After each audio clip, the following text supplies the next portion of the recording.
Good morning.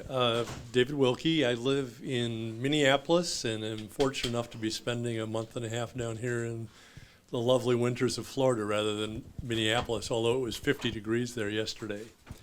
A little bit of information about myself. What's listed as International Biocarbon is another business that I'm in. We manufacture biocarbon as a replacement for coal in the steel industry. It really isn't related to this.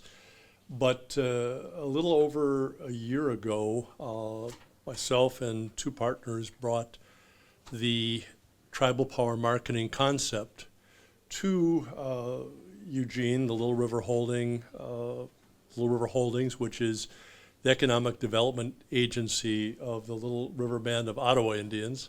Not Oneida, but Ottawa. And we're moving forward. We hope to be launching our first customers online in what we do within probably the next 90 to 120 days. And what our program is the tribe to tribe and tribe to government sale of electricity and natural gas, but that's really a secondary step to what we're doing. At the wholesale level. And what that involves is working with tribes to help them set up their own tribal utility, which we would then, for a period of probably 7 years, provide the power to, and in the process of that 7 years, structure them so that when we step away from it, much like what you've all seen often in the gaming industry, where when we step away from it, that tribe can then move on and, for the rest of their existence, provide their own power for on-reservation uses. So that's pretty much what I am in an overview of what we do. Apologize, we're waiting for IT to get fixed. Oh, good, I see.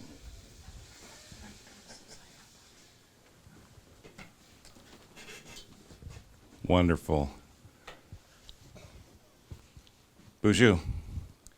My name is Eugene Magnuson, and as Dave said, I am from the Pokagon Band of Potawatomi Indians, a citizen. That's my mom's tribe, and I was fortunate to work with our band. I created their EDC, Economic Development Corporation, called Manoba Matson, and served there for several years. And then I went to work for my father's tribe, which is Little River Band of Ottawa Indians. So I have an opportunity to work and provide sustainability in economies for my mother's tribe and now for my father's tribe. So how cool is that? So basically we've talked about, Dave gave a little presentation of his background. But I do have a question for Dave.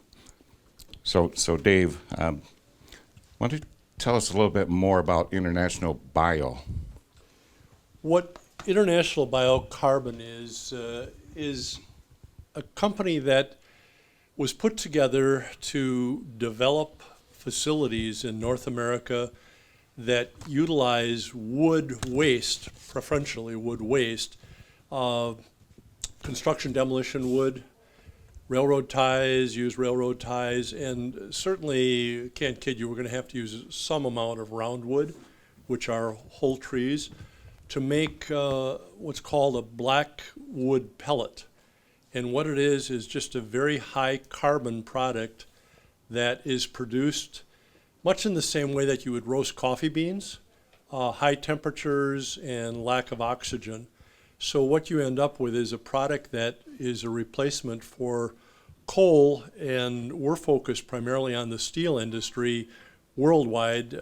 We've got a Dutch partner that's the largest producer of this material in the world today, and even with that being said, they only produce 100,000 tons a year, which is nothing in an industry that could use millions of tons in it. So it's a very new industry and something we're very excited about. We're working with the largest steel company in the world, producing for them with a partner in Europe currently, and we see it as being able to help the steel industry become a little bit greener than what they are today. So that's more or less an overview of it. Thanks, Dave. Next up is Mike Bedley. Mike has quite the track record. He's been doing what we're doing for numerous years and also other things. So Mike is a founding and managing partner of Apex Power Services Corporation. Mike has over 40 years. I think he started like when he was 10 years old, so 40 years of experience in the energy industry. He leads Apex Energy Strategy and Commodity Risk Management Practice, and you'll hear a little bit more about why that's important to us for NOC. Over the past 30 years, his major responsibilities at Apex include assisting large industrial financial institutions and independent renewable power producers. Mike, what are some of your larger projects you worked on?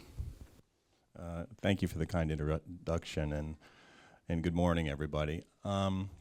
It's interesting when you look at projects. I've been involved in projects all over the world, including utility-scale wind, up to 500 megawatts, several large gas generations projects in the late 90s, and of course, a plethora of everything from rooftop solar on utility scale, meaning like integrating a chemical plant or a casino's on-site solar and storage and integration into the grid.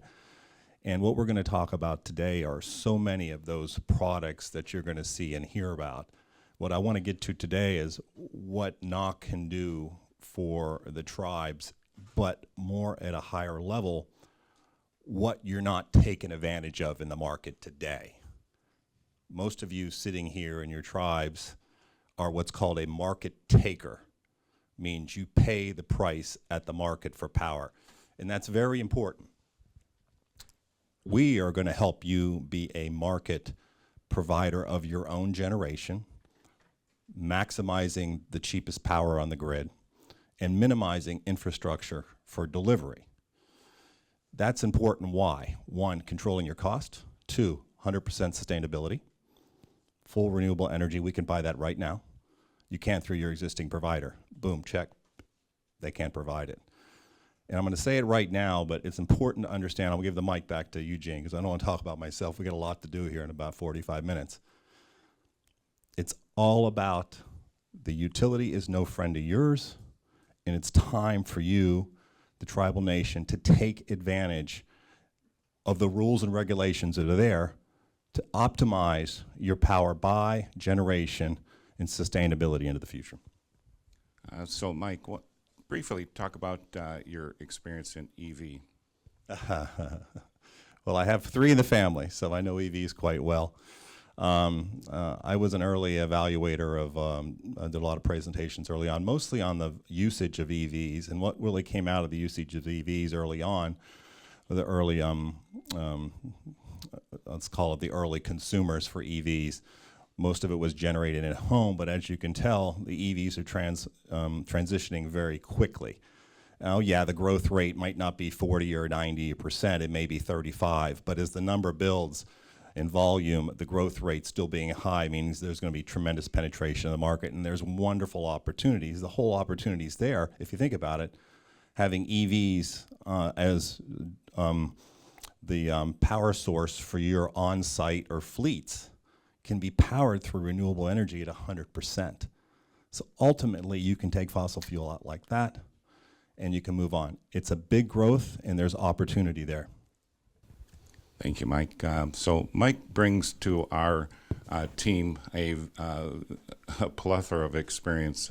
He's the industry expert in many different industries, so he brings that on. Mike is also in high demand. He spends a lot of time working or being a guest on CNBC. He's articles written in Associated Press, Nightly Business Report, CNN, National Trade Publications, and many, many more. Matter of fact, the other night I was watching a podcast he did a couple years back. So Mike's very impressive. David's very impressive. And Dave, before we go on, can you introduce the people that are not here that are part of the team? Yes. The company that I am involved with is Western Aeon Energy Trading.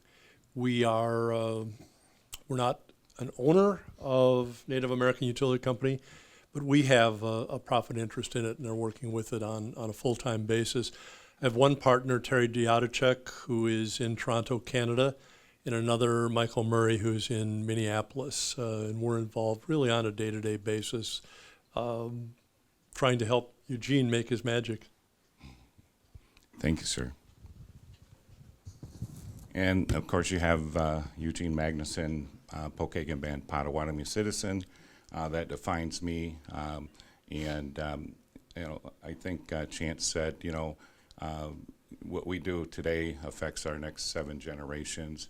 And so a little bit of background from me is that prior to actually taking up the NOC, we also, our EDC, Little River Holdings, acquired the rights to franchise Wahlburgers restaurants throughout the United States and Canada. So any tribal entity, any tribe entity on trust land, fee land, you name it, reservation land in Canada or United States comes through Native Wall. So that's a partnership with Mark, Donnie, and Chef Paul. They're our business partners. And so after that, about a year and a half ago, I met Dave, and we started talking about providing wholesale power to tribes and tribal entities. And why that's important to me is that I spent roughly 7 years serving on Treasury Tribal Advisory Committee, TTAC, and basically in a nutshell, TTAC was formed to work with the IRS and Treasury to create parity in taxation with the states. So as many of you know, taxation issues on tribes are not in parity with states, you know, so I spent many years working with Chief Malerba, who's now the U.S. Treasurer, Lacey Horn, that came on board for a short period of time with NOC, you know, so a lot of very intelligent and educated people. So I had to roll off because of the commitments I have with NOC and Native Wall. So Native American Utility Company was formed about a year and a half ago, and we actually weren't able to launch because we had to do all of our due diligence. But basically, we developed the Tribal Power Program to leverage the sovereign rights of federally recognized tribes to reduce the cost of electricity to their governmental aid, operations and also casinos.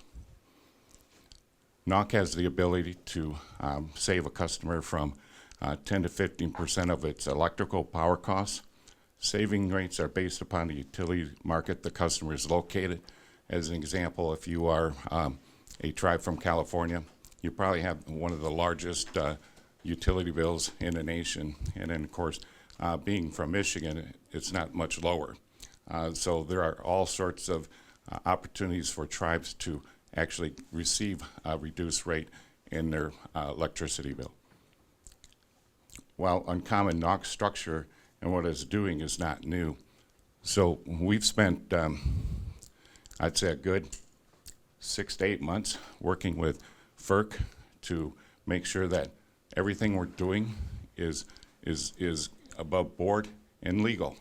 So if you think about it, in Michigan, you have Consumers Power. In California, you have Pacific Gas and Electric. In Florida here, you have FPL, Florida Power and Light.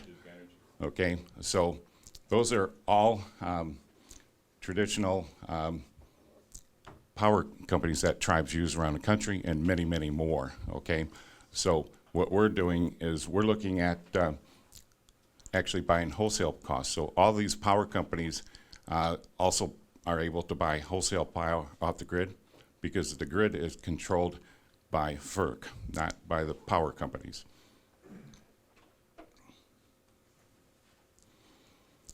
Mike? Okay, essentially adding on to what Eugene just mentioned is leveraging the grid for you, meaning understanding what the true cost is in forming a tribal utility. You'll have the ability to purchase at wholesale rates, meaning the grid is deregulated. Please understand that the power generation space is deregulated. Commodity trading happens wholesale level. Currently, most of you, if not all of you, are retail customers. Just like you are at home, you get a bill with lots of items added on, and for those costs. Those costs are embedded into a rate-based model, meaning your utility gets a guaranteed rate of return. The wholesale market is not, okay? So you have the ability through the regional ISOs, independent system operators that manage the FERC level grid, and we'll analyze your service facilities and actually prepare and work with FERC in understanding what it would cost to deliver wholesale to your entity. That includes the last mile of distribution cost. By law, as a tribal utility, just like a municipality, if you're in California, you have Sacramento. If you're in Georgia, you have a lot of municipalities, Texas the same way. You would be considered a FERC utility, therefore allowing you to buy and pierce through the utility to purchase power at the wholesale level. And then the utility would be forced by FERC to deliver that power to you as a tribal utility, just like any other utility. So you're a utility within the state that's actually managed by FERC rules, okay? So we step out, we negotiate with the utility on distribution and last mile, that's last mile and FERC cost. FERC and transmission is already deregulated. The big power lines, that is deregulated as a fixed cost. Distribution of last mile provides one thing different than what you see now. It is not what's called a pancake rate, meaning every customer pays the same. If you're connected to transmission, you would not even pay distribution cost. If you're on a distribution line that's 50 feet from transmission, you only pay for that infrastructure, not all the infrastructure that's built into the rates of the state. That is a very important issue. We work through that with you. FERC law and the regulations, FERC says the utility must, by law, they cannot stop us, deliver that power. So we've pierced through distribution, transmission is deregulated, we're at the wholesale market. Boom, we're seeing the same prices for energy that you would see in any other market, and we would sit on top and manage that on your behalf.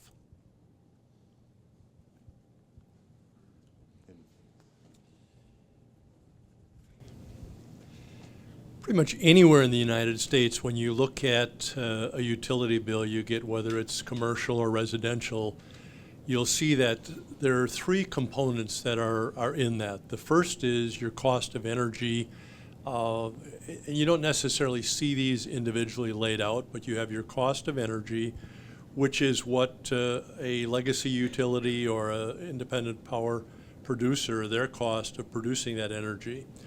The second is what we refer to as wheeling, and what that really consists of is the transmission of high voltage electricity through high voltage power lines. That's generally long distance. And then distribution. Distribution is what your legacy utility is charging you to move that power from a substation to the customer itself, and that's often referred to as the last mile. That last mile is really what Michael was just talking about. That last mile it's one of the higher, more expensive components of your electric bill. It can run anywhere from, twice the cost to 4 times the cost of the high voltage transmission.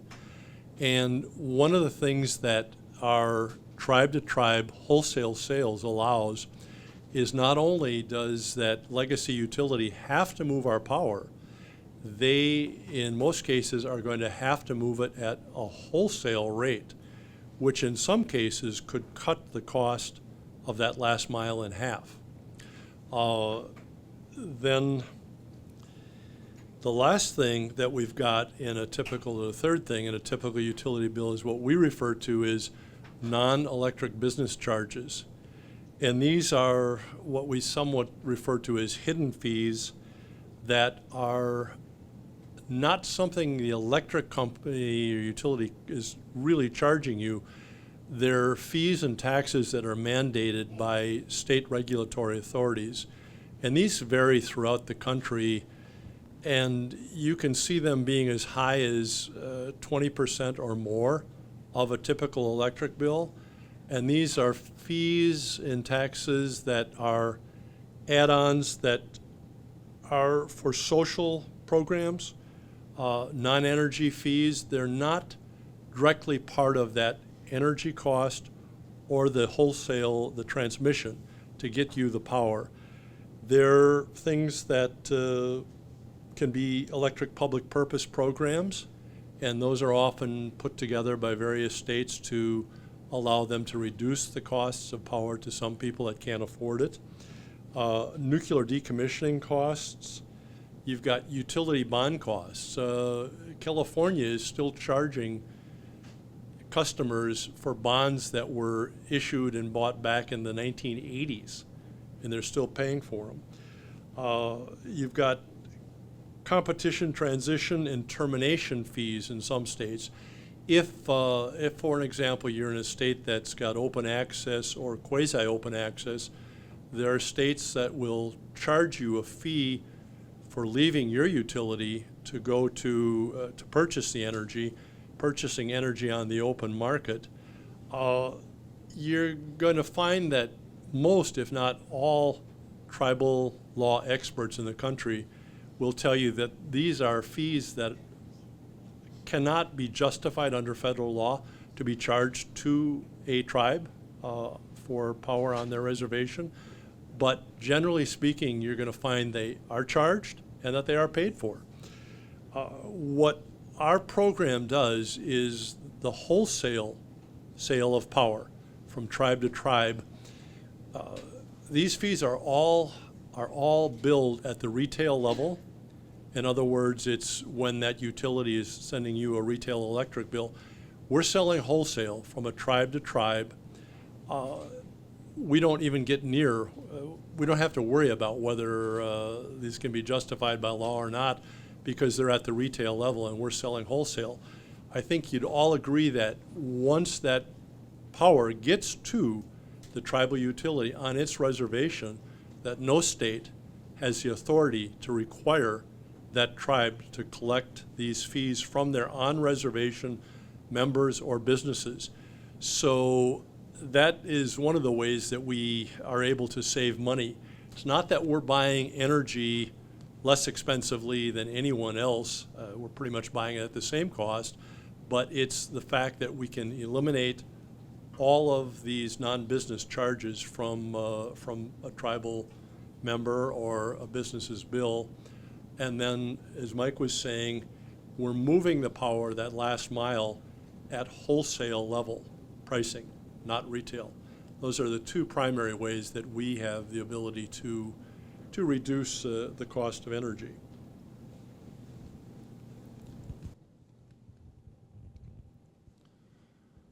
Since we're here in Florida, I just wanted to throw this slide in to show you a little bit of how a state is covered through the regional utilities. In the state here, it's pretty easy. Florida Power and Light covers quite a bit of counties.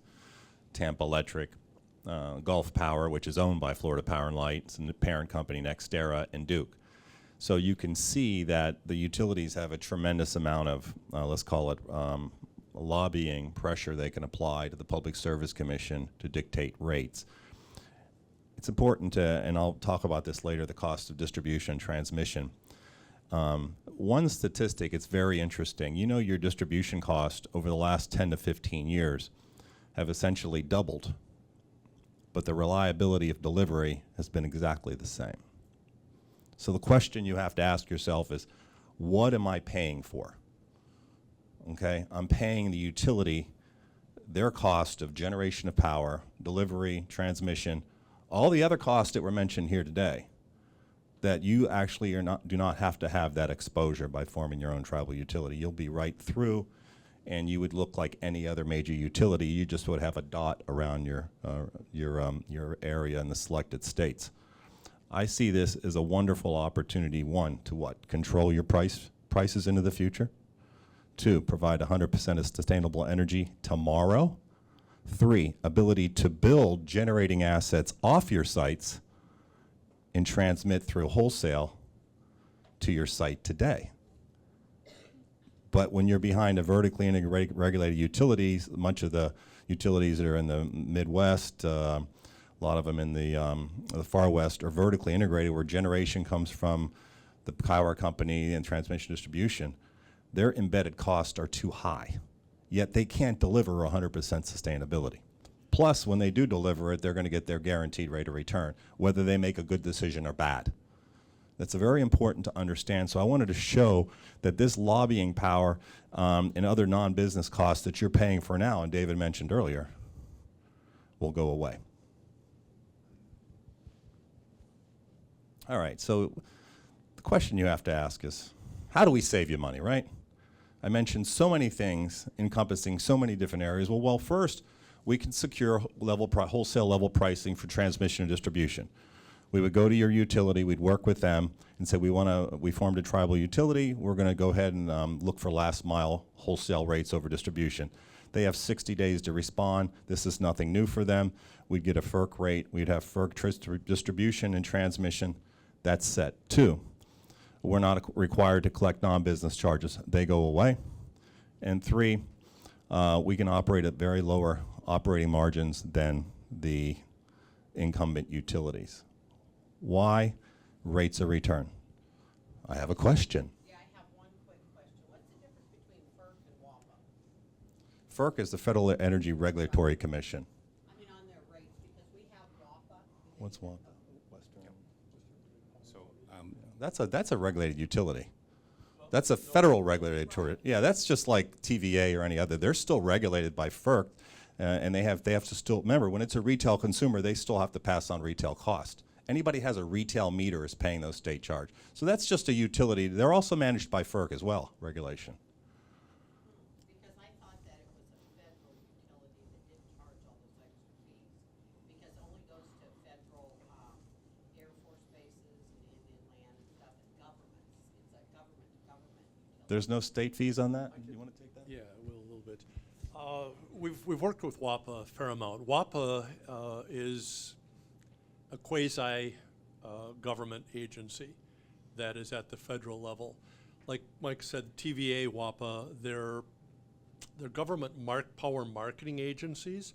They sell to very limited, a very limited group of people, not just tribes or not just government. Well, to state governments. Aspen, Colorado gets about a quarter of their power at very low rates. WAPA, TVA, whatnot, typically are low rates. They get about a quarter of their power because I don't think WAPA can deliver any more than 25%, might even be less, of any utility's power. And they've got very limited amount of power they can sell. WAPA, TVA, Bonneville Power Authority is another up in the Pacific Northwest. They sell the power they generate, which are typically coming off of government developed and operated, most cases hydroelectric. The old big hydroelectric is where most of their power comes from. So if you have the ability to get a WAPA power allotment or Bonneville or TVA, it's a real blessing to you because it's going to be fairly low cost power. But again, I don't think you're going to find anywhere where all of the power needs of any entity that WAPA sells to are met by them, if that answers your question. And they are, again, they're not necessarily, they operate under FERC's regulations. I mean, every utility in the country operates at the wholesale level under FERC. But hopefully that answers a bit of your question.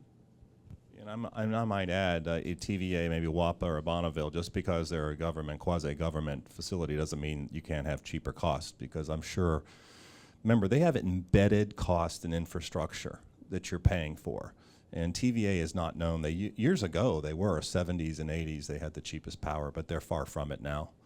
There's cheaper power in Texas and other markets now that are private markets. Yeah. Good question, though. Thank you. This here, I think, explains everything, and I kind of mentioned it earlier about what's truly happening in the energy market. I mean, there's a fundamental misunderstanding of what's truly happening in the markets today. We believe that we are paying more for power because power is expensive to generate. That is baloney, okay? And the reality is power conversion from fuel is cheaper now than it ever has. Think of your car engine. Your car engine, I'll actually go up to the screen. Your car engine is more efficient than what it was 25 years ago, right? So this is the conversion of electricity, and this comes from PG&E, but you can see the blue line. Look at it in aggregate, in trends. Don't necessarily look at the numbers, because every state would be different based on its cost to transported fuel. But when I look at the blue line, I see 10 years of wholesale energy prices that basically have not changed. They've been the same, a straight line. If we took this back to 2020, it would even start about the same. So essentially the cost of, well, think of cost of crude oil. $70 adjusted for inflation, it's cheaper than what it was in the 70s. If we take gasoline and we take taxes and the conversion of cracking fuel, and it's cheaper than it was then, adjusted for inflation. And natural gas today is $2.10.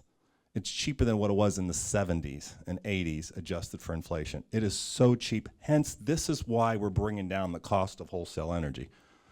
What we don't believe when we get our bill at home, understand, is it's the distribution cost and taxes, not so much the transmission cost. This is transmission here. It's the distribution cost of delivered energy. And as I mentioned earlier, you haven't got any additional value for that. Why? It's a taxing entity to put fancy meters on, to replace poles, to do things, because how does the utility make money? Anyone want to answer that question? Any utility. Increase the size of your rate base. Increase the size of your capital expenditures. Why? Because for every dollar you put in, you get a guaranteed rate of return. So the objective is to what? Spend more money, build your rate base, get a higher return. Well, what do you think's happening here? I just proved to you that if we go to EIA and look, this number hasn't gotten any better. Yet the cost of distributing power back 20 years has tripled over that same period. This is what we're attacking. And now is the time. I'm on a rant, sorry about that. He can get on a rant. So what's refreshing about Mike, I get on a rant when I look at power companies charging us taxes and things like that, which they should never have done from day one. And then Mike is in tune with that too. So thank you, Mike.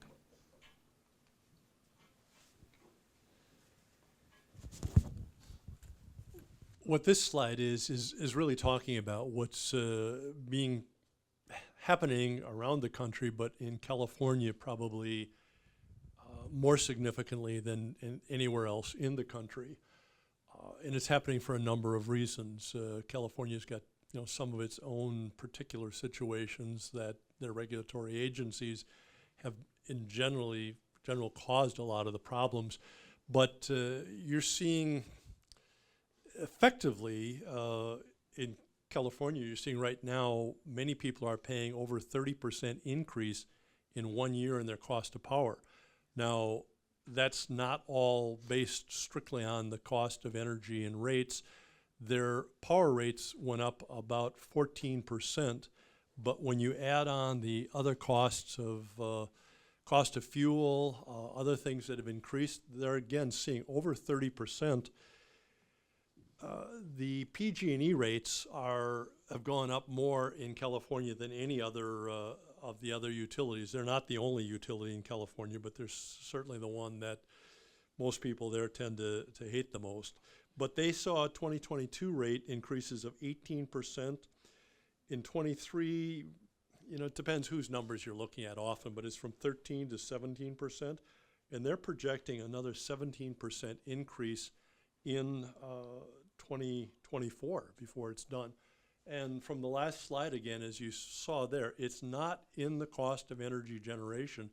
It's in the cost of distribution, taxes and other charges, fees, maybe a little bit in long distance transmission, the high voltage, but mainly in distribution and fees. And frankly, they're having to do a lot of things that their regulatory authorities telling them to do. Some of them should have probably been done a long time ago, over many years, rather than trying to do them now. And that's such as burying a number of your power lines so they don't start the fires that California has been famous for, and that type of situation. But what's being shown here is California is happening to lesser degrees throughout the country. And it's something that I think anyone in the industry is going to tell you is not going to change. Go ahead. You're saying that, well, what I'm understanding is that we, as tribes, can pay wholesale for the energy costs. We can set, yes, we can, go ahead. And so my question is, those costs for distribution, taxes, and all that, it goes somewhere. Who's paying for those? I'm going to let Mike take that because he's got a lot more background in it than I do. Let me go with that question, and then I want to go back to the slide previous to this. So basically, the rate base, ratepayers, is 20 million people in Florida. It's a taxation entity, right? And it gets spread, again, as a pancake rate. So all the infrastructure stalled in the state, what the cost is for that, divided by the consumer at different rates, that's the rate you pay. But you ultimately, you're a larger load, tribes, you do not pay for exactly what you buy. You pay as a blended pool, and it's based on a normal distribution curve. Some people pay higher, some people pay lower. I'm saying when we go to FERC and we talk about your lines of delivery, we'll get the exact cost of what it would be without all those taxes and fees. I have a wonderful example of that. There's a company called Green Mountain Power. It's a utility up in Vermont. And for years and years and years, they continued to try to improve reliability, and the distribution costs continue to go up, up, and up. You know what they decided to do recently? They said, you know what, we can't do it. Do it yourself. Put storage in your house and we'll do it as a lease.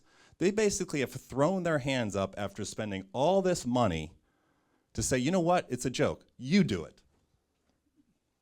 Put your storage in, you lease it from us, and you have 6-8 hours of storage, because most of the storage up there, most of the interruptions are 4 to 6 hours. So they determined that it was easier to do that than to continue to improve the grid because they were getting nowhere.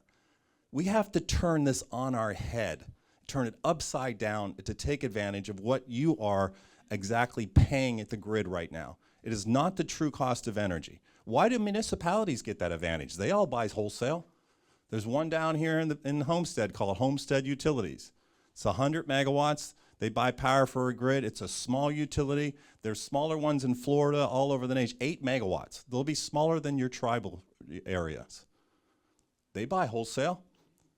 Okay? Also want to talk about something we haven't broached, is there is no difference in reliability or grid. The grid will be the same. Your metering will be the same. There is no difference in reliability or responsibility. This is a commercial change in how things are structured. We will help manage your power just like you do now. There'll always be power. You can do a lot of different things. You can buy forward. You can fix the price of your energy in the future. You can buy higher levels of sustainability. You can buy power plants at a different location and have that brought to you. You don't always have to have solar on site, especially if you don't have land. There's a lot of opportunities in being your own tribal utility that you can take control. Otherwise, you're at risk to what we talked about earlier in California, the higher power prices. Okay? Another utility that gave up was Hawaii, and they just said, you know what, we can't improve reliability, put storage behind your house, and we'll just pay you for it. So basically, what you're seeing over the last 10 years is the utility business has flipped upside down. Years ago, as a consumer, small industrial consumers, residential consumers, and tribal utilities, casinos, you had to just buy power. Now you have options. We can allow you third-party delivery of power. You can integrate that with your microgrid on site. You can run your machines up and down whenever you want to buy cheaper power. So now with NOC sitting on top and helping you manage your utility, which the management's mostly commercial, we can also bring in third-party providers when you're microgrid and managing demand, load shedding, so on and so forth, as the power on the grid goes up and down. Or if you prefer, we would just go out and buy a fixed 5-year price in the market. And you know what's interesting? The provider of your power may be your incumbent utilities generation. That's an interesting point. I'd like to address your question, one facet of your question, which I think probably has been understood, but I want to be very specific about it. NOC was set up, obviously we're a company that's set up to make money, but we're focused on tribe-to-tribe sales, utilizing facets of tribal sovereignty that exist. And we're here to sell power to tribes, to save them money, to make some money ourselves, and through Little River has a government contracting company where they work as an 8A, an SBA authorized 8A, selling various products and services to the federal government. One of the things that we're looking at doing there is selling government entities power. But when we eliminate those NBCs, I'll be honest with you, they've got to get picked up. Those costs have to get picked up by the rest of that utility's rate base. So, I mean, it's transferring to them. It's not going to be a huge amount, and they're not going to see excessive increases, but that is what's happening, is they're being transferred elsewhere because we're saving the tribe from not having to pay those. There are numerous tribal attorneys in this country that would tell you that a tribe could potentially go back and sue their utility for fees that they've collected in the past years that that really should not have been ever charged to a tribe. That's not a position that we, suggest someone take. We have to work with the utilities to get everything we're talking about done. So we want to take a position where we go into them knowing what our rights are, knowing what the rights of tribes are, and being able to say, we're doing this based on FERC regulations. You need to do this. We don't really want to go into them on a position of totally butting heads with them and saying, by the way, you've been charging fees to tribes and tribal members, for many years that you should not have. So I think to address that question, that's really where we are. Thank you, Dave. So to clarify, nothing changes. You still have your same distribution line. You still have your same lines going into your house, your casino, and the only thing that's different is that there will be a new meter that will be wholesale going to your casino in this example. And then you'd be paying wholesale, and so your reduction would be realized there. So we would use the same distribution line no matter where you are in the country, from the same utility company that you currently use. So none of that changes. If you lose power, you call PG&E, you call consumers, you call your power company, say, hey, I lost power. And then they go about fixing it, or not. I'm sorry, I have one more question. So what other company does this besides you? Nobody. Okay. We work with FERC. They when I approached them, they go, wow, this is interesting. FERC has a tribal liaison. We were looking into hydro at the time, and so we got in conversation with them and their attorneys, and nobody. We're the only one. Now, other tribes are doing, working on the grid, wholesale. If they have coal-powered plants or they have hydro, yeah, they do that. But they don't do what we do. So basically, we will purchase the power, wholesale power, and then we have Mike that helps us wheel or actually invest that power. If it's cheap here and we can sell it for triple, then we're going to do that because we're going to create investments for the tribe. Nobody does this in Indian country, but what about off? That's something I wanted to address, Eugene. And I'm going to reference it as the Confederated Tribes of Montana because there's probably no way I can get the names pronounced correctly. Energy Keepers is a tribal utility of the Confederated Tribes of Montana that, and the tribes have purchased from the federal government, I think it's a 205 megawatt hydro facility there. They are selling power, they're not selling power necessarily to other tribes. They're not taking, their model is not to take necessarily advantage of tribal sovereignty and the various things we're talking about here. What they have is very low cost power, 2.5 cent hydroelectric power that they can afford to move across transmission lines. And I suspect some of their distribution might be based on the same thing we're doing at the wholesale level. They sell a lot of power into Las Vegas. In fact, they actually bought a large substation in Las Vegas. So their model is not selling tribe to tribe, but selling very low-cost power, you know, somewhat like WAPA does, because, again, most of it's hydroelectric power, very low cost. And they're probably the closest thing to what we're doing. I'm the Mohican tribe in Connecticut at one time, and they do not generate any power either. They were a virtual utility. I was talking with a gentleman yesterday. We're really a virtual utility. We don't generate power. We buy power from either the grid, the independent system operator, or from a private power producer. And we utilize the transmission lines that are there, the distributions that are there to move that power. So we're definitely a virtual. But the Mohicans at one point were selling power, and I believe they've stepped away from it, within the state of Connecticut only, which is a non-regulated open access state. And they were selling within the state to non-tribal entities. So they're really, I think Eugene is correct, there's no one doing exactly what we're doing in the country. I'm sorry, but I do have one more question. They're 'cause great this is questions. quite interesting. So in essence, and correct me if I'm wrong, but it looks to me like what you guys are doing, you're using the sovereign rights of Indian tribes, and you're using that to go to these utilities and negotiate on behalf of the Indian tribes, give the wholesale rate that they should have always gotten, and then buy that power and distribute it to tribes.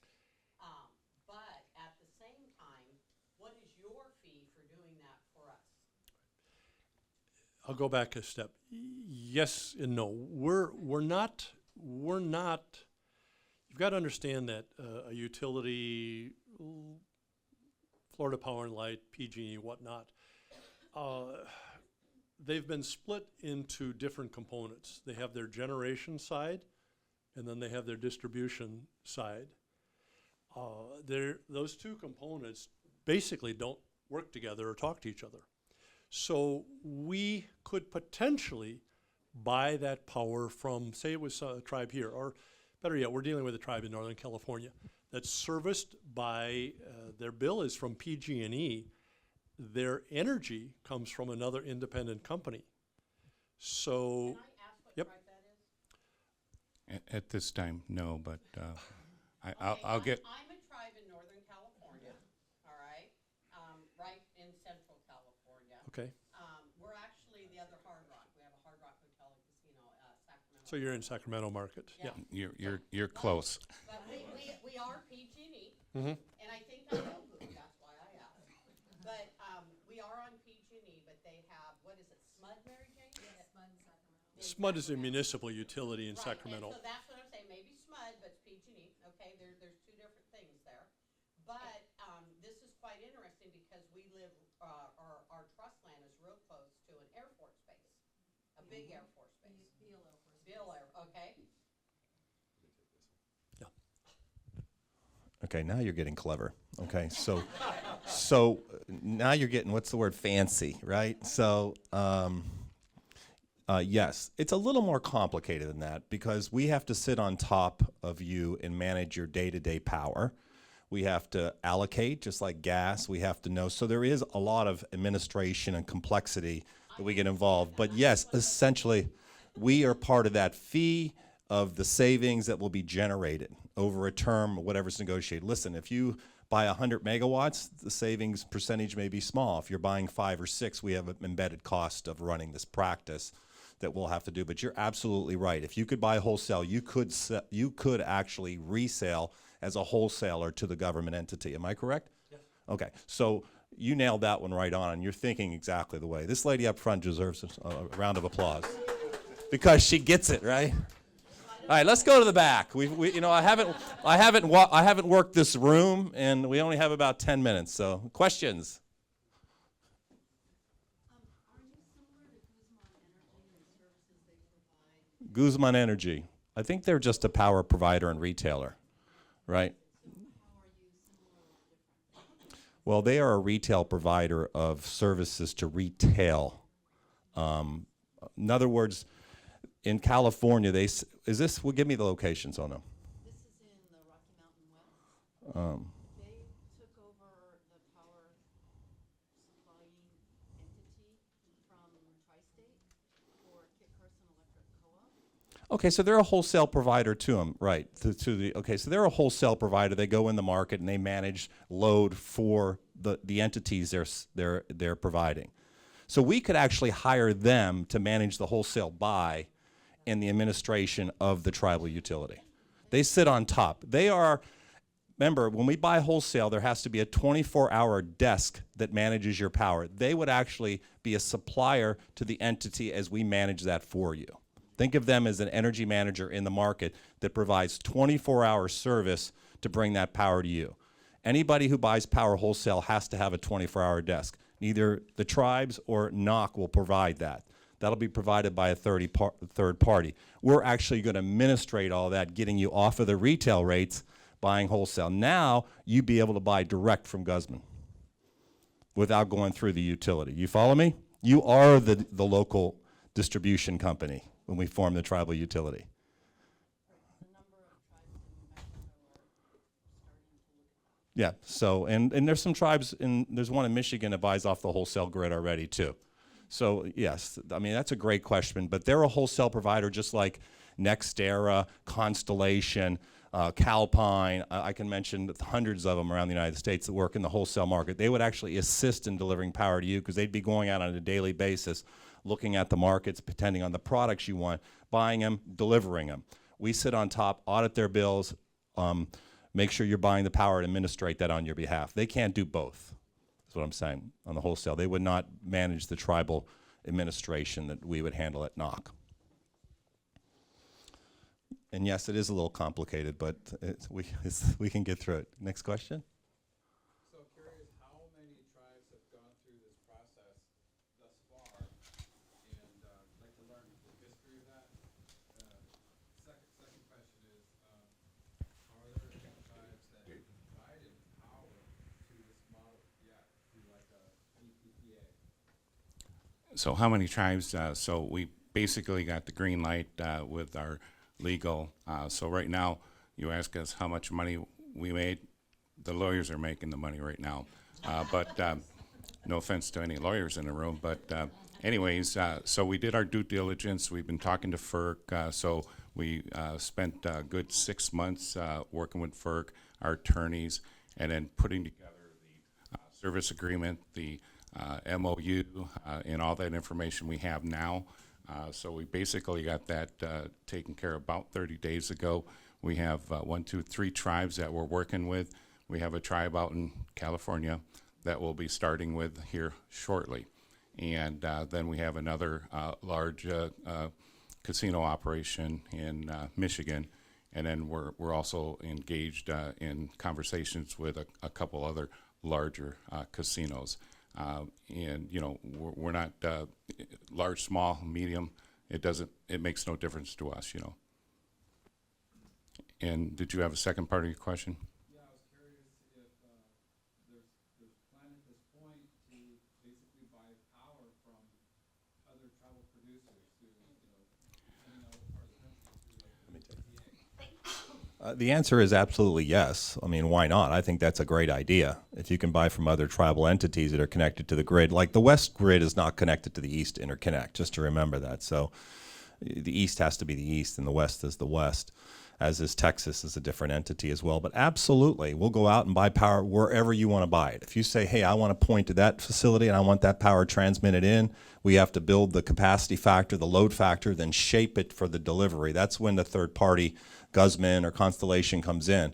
But yes, you could do a bilateral with any party you want. Or, if for that matter, build your own. Or have somebody else build something for you. And that's the key. You're going to control your destiny, not be a market taker of what the utilities think it's best for them putting in the ground and deliver final pricing to you. So as an example, in Michigan, Mount Pleasant Tribe, they're off the grid totally. They have microgrids, and him and I have been talking. So there's going to be a point as they ramp up their facility that they're going to have excess power. And I said, so we've been talking that we would buy his power because it's cheaper, and then Mike would do his magic on the trading floor and get more money for that power. There's all sorts of, and if you're in solar, there's all sorts of opportunities to sell that power as green credits to, let's say, the steel mills that desperately need carbon neutral or green credits, and that's a premium that we can sell on behalf of the tribes. Something that I should mention, some of you are probably wondering, well, how can you do this? What gives you the right to do it? And in the tribal world, in Indian country, as a tribe-to-tribe sale, our federal regulatory attorneys have told us, and at the state level, our state regulatory attorneys have also told us that we do not answer to a public regulatory authority in a state. I mean, if we're involved with moving power, you have to meet the safety requirements, but that's all being done anyway, because it's all being done on the existing utilities systems. But you've got states in America that are deregulated, that have open access, where a customer can go and say, PG&E, I don't want you to provide and this is a really good example for you. Our tribe in Northern California is getting their power from a private company based in Oakland. The bill comes from PG&E. Now, they have in California, you've got a quasi-open access today. There's a lottery that every year a few more entities can get into the open access. But what our regulators have told us, we can go to any tribe. They don't have to have won the lottery, or they don't have to be an open access state. If it's a tribe to tribe, we can go to them and sell them power at whatever rate we can agree to with that particular tribe. We cannot do that with a non-tribal. I mean, there are thousands of large, huge users of power that we'd love to be able to do it with, but we can't. We don't have the ability to do it there. We can't save them those NBC charges.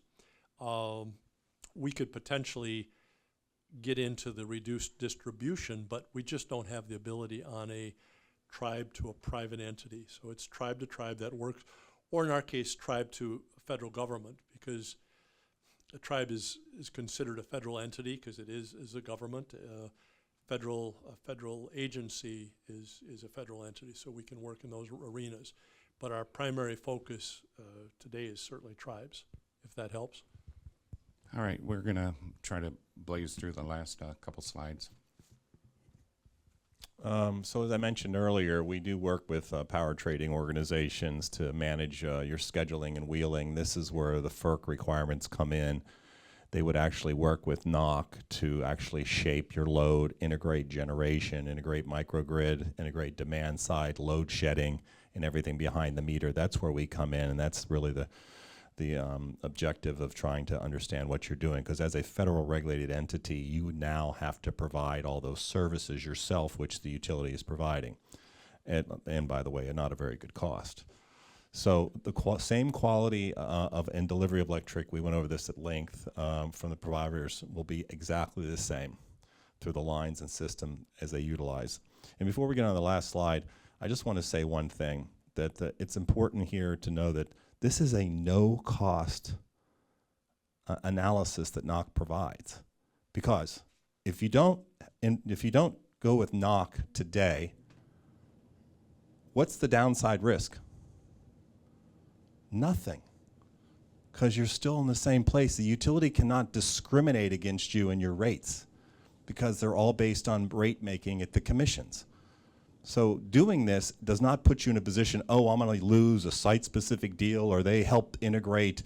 Believe me, there's no helping integrating metering, lighting, or something. There's no special deals because that is a regulated utility that cannot provide one customer a better service or cheaper than another. It all has to do with block rates and what you're seeing as a retail customer. So I just wanted to add that as we're getting late here.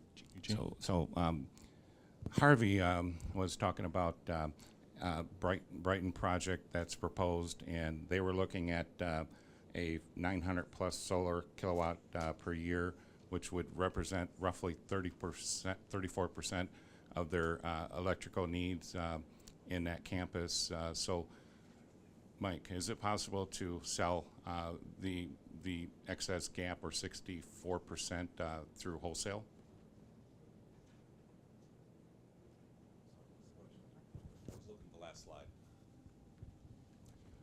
So Seminole Tribe has a project there that's on the table. So basically 34% of it is going to be solar generated. And then the gap of the 64% that they will be going through Florida Power or Electric Power, can they utilize that gap for NOC reduced pricing? Correct, because under the tariffs that are common, this is a big misconception of what really happens in solar. So solar comes up during the day, right? And comes down. But remember, it's only 25% of the year. Okay? So it's only 0.5% of the daylight. Other than that, there's cloud cover, rainstorms, snow on your panels. So when you're looking at it that way, so what really happens is if you pay 7 or 8 cents a kilowatt and you put solar in, you say, oh, we displaced 7 or 8 cents a kilowatt. No, you didn't. Because what happens is the cost here actually raises the tranche of the next 60% that you displace by solar. So you're now $6, 6 cents a kilowatt goes to 8 cents a kilowatt, because under that rate schedule you have what? Worse utilization of the demand that you purchase. So it's very important when you integrate that we can take advantage of the market to backstop that, because you wouldn't be in a rate. You wouldn't be in a rate structure. We can actually design a more specific purchase from the grid to fit into that. We can buy insurance. You can't buy that from them. We can buy forced outage insurance. We can buy weather insurance. So we can do a lot of different products to help lower overall costs, not having the risk. The risk would be that your solar didn't show up the day that it's extremely cold and overcast and you're paying tremendous exposure to the market. We would actually firm that up via a hedge. Sorry about that, Eugene. For the sake of brevity, I'm just going to quickly run through how we function in one discussion. The first thing that we would do is enter a non-binding MOU with a tribe or some facet of a tribe that would lay out how we go about our process of analyzing that tribal facility or the tribe in general, their use of electric power. And what that would do is require us to get a minimum of 1 year of all of the relative utility bills that are for that facility, whatnot. And as part of that, we also would get a letter of representation from the tribe allowing us to go, case of California where we're about to do it in the next couple of weeks, allowing us to go to PG&E and to get any additional information that we would need from them to be able to totally analyze everything that's going on, the costs. We would also get access to any agreements between the tribe and their legacy utility. And from that, we would put a formal presentation together for a rate structure, a reduced rate structure that we would present to the tribal entity that we're working with, or perhaps the tribal council, for them to really look at and discuss further as to how we can do this. Can we save them any more money? What we can do.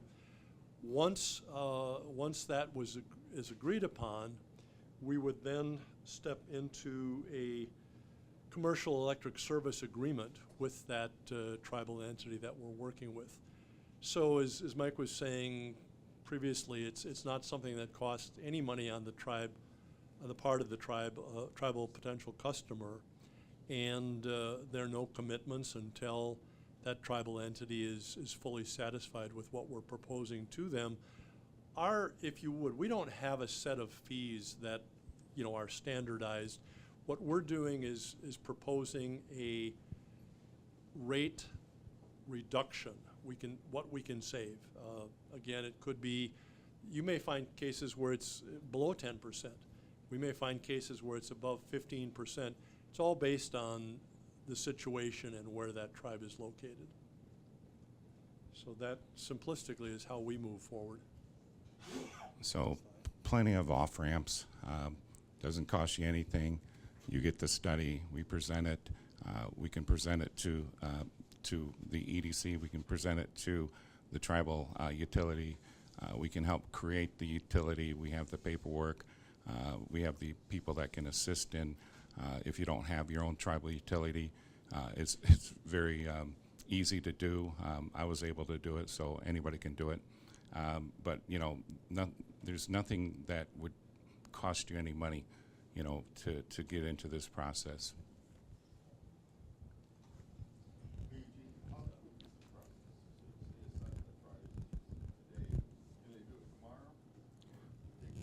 So the first step would be to execute a MOU, and in that is an NDA as well, because we need to protect each one's information.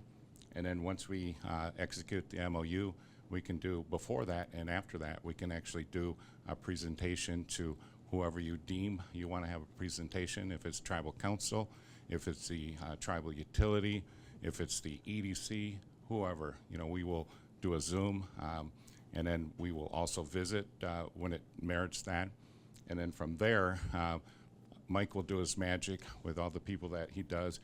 And yes, tribes can do this, but what's difficult is that, you know, you need these third-party billers. You need these people that are on the desk 24/7, wheeling this power, buying and selling this power.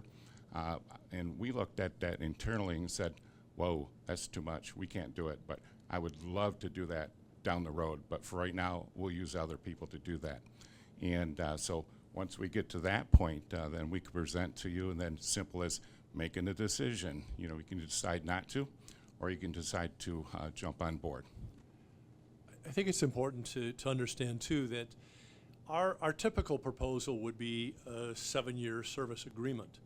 During that time, we're taking care of we're not doing it, we're having third parties do the billing. We have people that are buying the energy, that are scheduling it to be wheeled, whatnot. But during that 7-year period, we're also working to establish a situation that if the tribe wants to take it over at the end of that time period, we would be bringing people on board, tribal people, who could do that.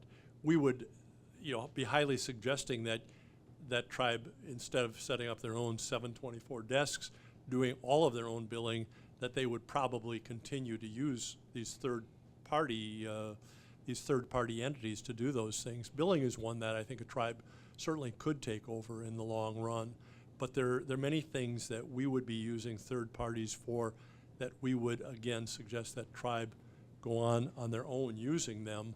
But the goal is to, when we step away, have that tribal utility authority be able to do, you know, pretty much everything that we're doing at that time period. So what Dave is saying is that everybody has a gaming commission. If you have a casino, you have a gaming commission. Every decision has to go through the gaming commission, licensure of the people that are on the floor. So what we're proposing is you create a electric commission, and then NOC would report to this commission. Okay, And then, of course, you know, in my world, I want to see citizens be able to take over this. So we would engage citizens and work with them, and eventually after 7 years, they would take over. And if you wanted to keep us a little longer, that's fine. If you want to, you know, so that's kind of how I'm looking at it. So we would report to a electricity commission, however you want to call it structured, but structured the same way as a gaming commission.